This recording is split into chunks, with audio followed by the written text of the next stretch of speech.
बिस्मिल्लाहिर्रहमानिर्रहीम। अस्सलाम वालेकुम स्टूडेंट्स, उम्मीद है आप खैरियत से होंगे। आज की वीडियो में हम class 9th maths Punjab text book board chapter number 12 की रिव्यू एक्सरसाइज के क्वेश्चन नंबर 1 MCQs को करने जा रहे हैं। मैंने आपको पहले ही बता दिया था स्टूडेंट्स कि हम जो भी हमारी रिव्यू एक्सरसाइज होगी उसका क्वेश्चन नंबर 1 सेपरेट से करने की कोशिश करेंगे ताकि आपको अच्छे से समझ आ जाए।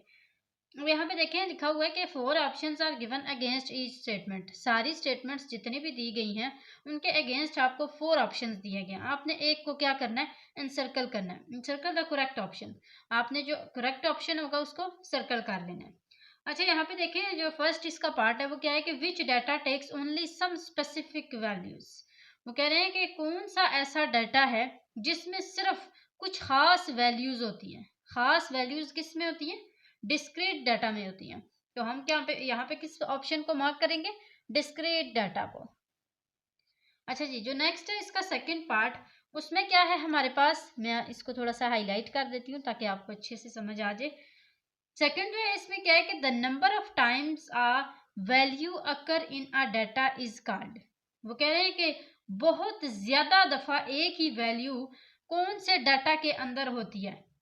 बहुत ज़्यादा दफ़ा एक ही वैल्यू कौन से डाटा के अंदर होती है। अब वो देखें हमारे पास जो फ्रीक्वेंसी होती है ना, फ्रीक्वेंसी, उसके अंदर एक ही वैल्यू बहुत ज़्यादा दफ़ा हो सकती है। ऐसे ही है, तो हम क्या करेंगे, फ्रीक्वेंसी को इसमें मार्क कर लेंगे। Mid point is also known as. वो कह रहे हैं कि जो मिड पॉइंट होता है, एक्स होता है, उसको और क्या कहा जाता है, उसका एक और नाम क्या है? क्लास लिमिट्स तो नहीं है, आपको पता है क्लास लिमिट्स क्लासेस होती हैं। मीन उन सब की एवरेज को निकाला जाता है, किसकी? फ्रीक्वेंसी की। उसके अलावा मीडियन, मीडियम हम देखते हैं कि जो हमारे पास अनग्रुप डाटा दिया गया है उसके अंदर, या ग्रुप डाटा जो भी दिया गया है उसके अंदर हम देखते हैं कि जो इसकी मीडियन वैल्यू है वो कौन सी है। ठीक है, और अगर ग्रुप डाटा दे दिया जाए तो फिर हम बाकायदा उसका फार्मूला लगा के करते हैं। जबकि जो लास्ट है क्लास मार्क, उसको मिड पॉइंट भी कहते हैं। आपने पीछे पूरे चैप्टर में पढ़ा हुआ है, एक्स क्या होता है? मिड पॉइंट होता है। तो क्लास मार्क भी अगर आ जाएंगे तो फिर आपने समझ लेना है कि ये क्या है, मिड पॉइंट है। हम क्लास लिमिट्स में से दोनों जो हमारे पास क्लासेस होती हैं, अपर क्लास लिमिट और लोअर क्लास लिमिट, दोनों को प्लस करके डिवाइड करेंगे टू के साथ, तो हमारे पास क्लास मार्क यानी कि मिड पॉइंट आ जाएगा। अच्छा, फोर्थ पॉइंट जो है इसमें क्या है कि frequency polygon is also drawn constructed by using. क्या फ्रीक्वेंसी पॉलीगॉन जो है वो हमारे पास और किस चीज के ऊपर बनाया जा सकता है? यानी कि हम फ्रीक्वेंसी पॉलीगॉन जो है वो बना के क्या चीज और उसके ऊपर कंस्ट्रक्ट कर सकते हैं, बना सकते हैं उस पर। तो वो है हमारे पास हिस्टोग्राम। अगर आपके पास फ्रीक्वेंसी पॉलीगॉन हो तो आप हिस्टोग्राम भी बना सकते हैं, और अगर हिस्टोग्राम हो तो फ्रीक्वेंसी पॉलीगॉन भी उसके ऊपर बना सकते हैं। नेक्स्ट है इसका fifth part, the difference between the greatest value and the smallest value is called. वो कह रहे हैं कि एक ग्रेटेस्ट वैल्यू और एक स्मॉलेस्ट वैल्यू, इन दोनों के बीच में जो फर्क है उसको क्या कहते हैं? वो है रेंज। उसको क्या कहते हैं? रेंज कहते हैं। Measure of central tendency is used to find out the dash of a data set. वो कह रहे हैं कि जो सेंट्रल टेंडेंसी है ना, उसकी मेजरमेंट जो है उसको यूज किया जाता है कब?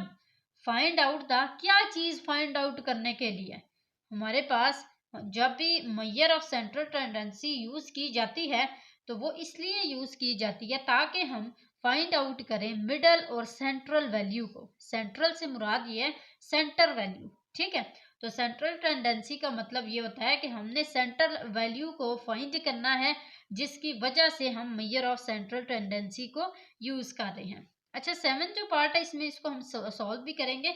If the mean of 5, 7, 8, 9 and x is 7.5, what will be the value of x? वो कह रहे हैं कि हमारे पास ये 1 2 3 4 5 रकमें हैं जिनका जो हमारे पास मीन है वो क्या है? 7.5 है। हमें नहीं पता कि ये जो लास्ट वाली वैल्यू है ये क्या है, हमने इस वैल्यू को फाइंड करना है। चलें जी, मैं यहाँ पे आपको इसको सॉल्व करके दिखाती हूँ सारे के सारे। अच्छा, हम जब एवरेज निकालते हैं तो किस तरह निकालते हैं? सबको आपस में प्लस करते हैं। 5 + 7 + 8 + 9 + x, और उनको किससे डिवाइड करते हैं? हम डिवाइड करते हैं उसको जितने नंबर्स होते हैं, नंबर ऑफ ऑब्जर्वेशन से। 1 2 3 4 5 है, हम इसको डिवाइड कर लेंगे किससे? 5 से। अब इक्वल किसके है ये, मीन के, मीन क्या है इसका 7.5 है। अब हमने इन सबको क्या कर लेना है, प्लस कर लेना है। करते हैं इसको, क्या आंसर आता है, मैंने इसको कैलकुलेट किया तो मेरे पास आंसर आया 29 प्लस आगे एक्स एज इट इज आ गया, ये डिवाइडेड बाय 5 भी एज इट इज आ गया, 7.5 भी एज इट इज आ गया। अब हमने क्या करना है, ये 5 इधर डिवाइड हो रहा है, दूसरी साइड पे जाके क्या हो जाएगा, मल्टीप्लाई करना है। क्यों हम इसको दूसरी साइड पे लेके जा रहे हैं, क्योंकि हमने x का आंसर निकालना है तो x को हमें अकेला छोड़ना पड़ेगा। अब क्या करेंगे, 7.5 जो है उसके पास ये 29 भी ले जाएंगे। क्यों, क्योंकि जब हमारे पास ये 29 जो है वो भी उधर चला जाएगा तो फिर x सेपरेट रह जाएगा और x की हमारे पास वैल्यू आ जाएगी। 7.5 को मल्टीप्लाई करते हैं 5 के साथ तो हमारे पास यहाँ पे आंसर आया 37.5। क्या आंसर है, 37.5। अच्छा जी, यहाँ पे और क्या है, 29 प्लस एक्स, ये एज इट इज आ गया। अच्छा, अब हमने क्या करना है, मैंने आपको बताया 29 को दूसरी साइड पे ले जाएं, 37.5 माइनस 29 होगा, इधर प्लस हो रहा है, दूसरी साइड पे जाके क्या हो जाएगा, माइनस हो जाएगा। अच्छा, इन दोनों को मैंने माइनस किया है तो मेरे पास आंसर आया है 8.5, x इज इक्वल टू 8.5। अब देखें यहाँ पे हमारे पास ऑप्शन है 8.5 का, यस है, सी ऑप्शन है, ये इसका करेक्ट ऑप्शन है। Find the mode of the given data 2, 5, 8, 9, 0, 1, 3, 7 and 10। आप देखें कि मोड जो है एक अनग्रुप डाटा की वो किस तरह फाइंड की जाती है, जो रिपीटेड वैल्यू होती है, बार बार रिपीट होने वाली वैल्यू जो होती है उसको क्या कहते हैं, मोड कहते हैं। आप मुझे बताएं इस सारे डाटा में से कोई भी ऐसी वैल्यू है जो 2 दफा आई हो या जो बार बार रिपीट हो रही हो, नहीं, ऐसी कोई भी वैल्यू नहीं है इसमें जो क्या हो, जो बार बार रिपीट हो रही हो, तो इसका मतलब है इसके अंदर कोई मोड नहीं है, no mode. In a data the value observations which appears और occur most often is called. वही है, मैंने आपको अभी बताया कि जो बार बार रिपीट होने वाली वैल्यू होती है वो किसके अंदर देखी जाती है, जो अभी हमने देखा है मोड के अंदर, तो यहाँ पे क्या आ जाएगा, मोड आ जाएगा। नेक्स्ट देखते हैं, find the median of the given data. क्या करें, मीडियन फाइंड करें, ये जो डाटा दिया गया इसका। अच्छा, मीडियन के लिए जो सबसे पहला हमारा काम होता है वो क्या होता है, हमने डाटा को अरेंज करना होता है। चलें जी, डाटा को अरेंज कर लेते हैं। यहाँ पे हमारे पास सबसे जो छोटी वैल्यू है वो है 110, ठीक है, 110। दूसरी वैल्यू कौन सी है, 120। तीसरी वैल्यू है 122, चौथी वैल्यू है 124, पांचवी 125, फिर 130 और फिर 127 और फिर 30, ठीक है, 130। काउंट करें, 1 2 3 4 5 6 7 है, 1 2 3 4 5 6 7 पूरी है ना, तो इसका मतलब है ठीक लिखा है हमने। अब इसमें देखें ये टोटल कितनी वैल्यूज है, 1 2 3 4 5 6 7 वैल्यूज है। 7 जो है वो एक ऑड नंबर है, तो हम ऑड नंबर का फॉर्मूला ही यहाँ पे यूज करेंगे, जो फॉर्मूला हमारे पास क्या होता है, n+1 divided by 2th observation या 2th वैल्यू, ठीक है।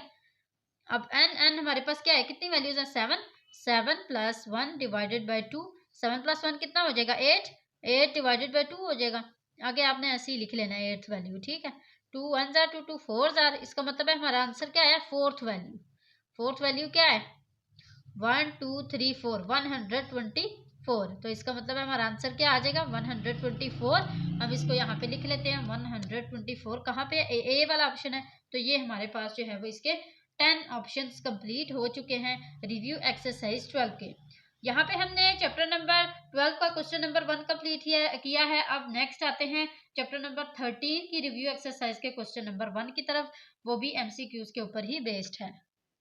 अच्छा जी, यहाँ पे भी हमारे पास वही है कि 4 ऑप्शंस अगेंस्ट दिए गए हैं हर स्टेटमेंट के, तो इसमें इंसर्कल करना है आपने करेक्ट ऑप्शन को। Each element of the sample space is called. Her element, एक सैंपल जो होता है उसके हर एलिमेंट को क्या कहते हैं, सैंपल पॉइंट कहते हैं। यहाँ पे आपने टिक कर लेना है। An outcome which represent how many we expect the things to be happened is called.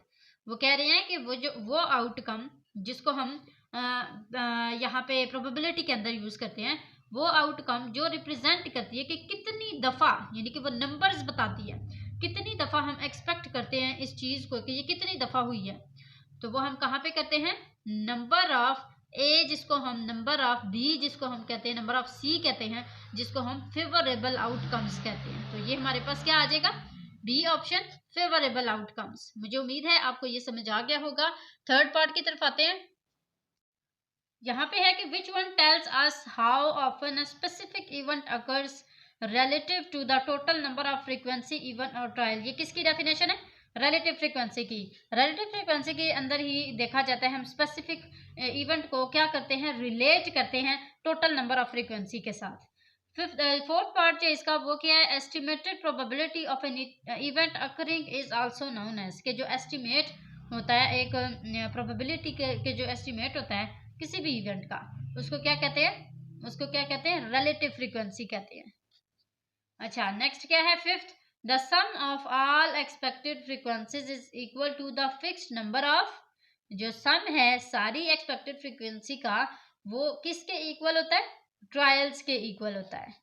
The chance of occurrence of a particular event is called, वो जो चांस होता है ना, प्रोबेबिलिटी भी चांस को ही कहते हैं, कि वो कहते हैं किसी भी एक खास इवेंट के अकर होने का जो चांस होता है उसको क्या कहते हैं, प्रोबेबिलिटी कहते हैं। सिंपल सा जो है वो आंसर है इसका। An event which will probably occur, वो इवेंट जो पॉसिबल होगा कि ये अकर होगा, it has greater chance to occur is called, जिसके ज्यादा चांसेस होते हैं उसको क्या कहते हैं, लाइकली इवेंट कहते हैं। ठीक है, find out the total number of possible sample space when 4 dice are rolled. अब आपको पता है डाइस क्या होता है, वो जिसको छक्का कहते हैं हम, वो कहते हैं कि जो डाइस होता है उसके कितने सारे पार्ट्स होते हैं, 6 होते हैं ना।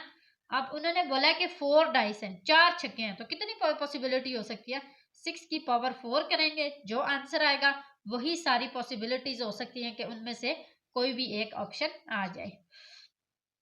अच्छा जी, पार्ट नंबर 9 है वाइल रोलिंग का पेयर ऑफ डाइस, 2 डाइस, अगर हम 2 डाइस जो है वो रोल करेंगे, what will be the probability of double 2, कितनी प्रोबेबिलिटी है कि 2 जो है वो हमारे पास डबल आ जाए, 2 वाला जो नंबर है ना वो डबल आ जाए। कैसे हम करेंगे इसको, हमारे पास 6 होता है, तो 6 की जो पावर होती है वो हम क्या रखेंगे, 2, 6 6 टाइम क्या होता है, 36 होता है। तो यहाँ पे क्या आंसर आ रहा है, 1 डिवाइड बाई 36, हम इसको कर लेंगे। ये 1 डिवाइड बाई 36 इसलिए रखा गया क्योंकि 2 इसमें डाइस रखे गए हैं। अच्छा आगे देखते हैं, अ card is chosen from a pack of 52 playing cards. मैंने आपको पहले बताया था 52 प्लेइंग कार्ड्स क्या होते हैं, जो ताश वगैरह खेलते हैं उसमें 52 कार्ड्स होते हैं। Find the probability of getting no jack and king. अच्छा जी, इसको कर लेते हैं, सॉल्व कर लेते हैं कि यहाँ पे हमारे पास जो है वो क्या प्रोबेबिलिटी होगी, ना जैक की और ना ही किंग की। ठीक है, तो इसके लिए हम क्या करते हैं, यहाँ पे इसको सॉल्व करते हैं। जो जैक होता है ना वो भी 4 होता है, और किंग जो है ना वो भी 4 ही होता है। ठीक है, तो जैक और किंग 4 हो गए। अब वो कह रहे हैं कि no jack and no jack and king. हमने क्या करना है, हमने जैक और किंग को नहीं लेके आना बीच में। तो ये 4 और 4 पहले हम इसकी प्रोबेबिलिटी निकाल लेते हैं कि अगर आए तो फिर कैसे आ सकते हैं। 4 + 4 कितने हो गए, 8 हो गए। ये जैक और किंग अभी फिलहाल इसके अंदर इंक्लूड है, अभी हमने नो वाला नहीं यूज किया। 4 और 4 8 हो गए। अच्छा टोटल जो है नंबर ऑफ टोटल आउटकम्स वो कितने हैं, 52 है। हम क्या कर लेंगे, फॉर्मूला यूज करके 8 डिवाइडेड बाई 52, ये इसका आने के चांसेस है, प्रोबेबिलिटी है इसकी कि ये आएंगे। अब जो ना आने वाले हैं, हमने तो ना आने वाले देखने हैं ना, हमें अभी पता लग गया कि नो जैक और किंग की जो प्रोबेबिलिटी है वो इतनी है। अब ना होने की क्या है, हम इसको 1 माइनस कर लेंगे, 8 डिवाइडेड बाई 52, तो हमारे पास क्या आ जाएगा, 52, इसका एलसीएम में आ जाएगा 1, 52 टाइम 52 होता है, तो यहाँ पे 52 1 टाइम क्या आ गया, 52 माइनस 52 1 टाइम 8 1 टाइम 8, 52 में से 8 निकाल लें कितने आ जाएंगे, 44 आ जाएंगे।